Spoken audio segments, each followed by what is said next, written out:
Kwa nguvu na uwezo wa jeshi letu la polisi nchini Tanzania, linao uwezo wa kudhibiti matukio yote ya kihalifu, linao uwezo wa kufuatilia vyanzo vya uhalifu, linao uwezo wa kunyamazisha kila fujo zitokazo ndani ya nchi au pengine zikitokea nje ya nchi.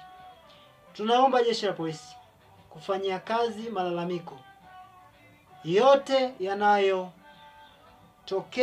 kwa sababu ya vitendo vya kikatili mbalimbali. Kama hali ilivyo, unavyoona jeshi la polisi lilivyo, huu ni uwezo mdogo sana kuonyesha, na kama vitendo vya kihalifu vitachukuliwa umuhimu wake na kufanyiwa kazi kwa umakini, tunaweza kuvitokomeza kabisa.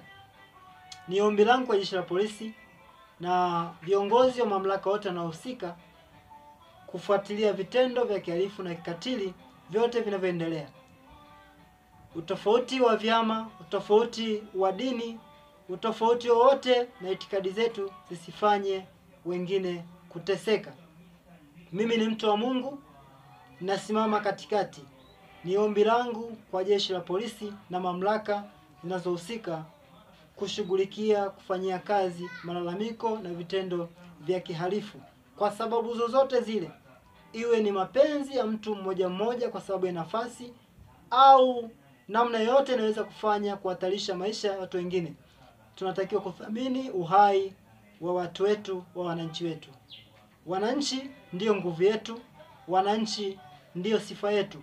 Maisha bora ya wananchi ndiyo sifa njema ya taifa, ndiyo sifa njema ya uongozi katika nchi.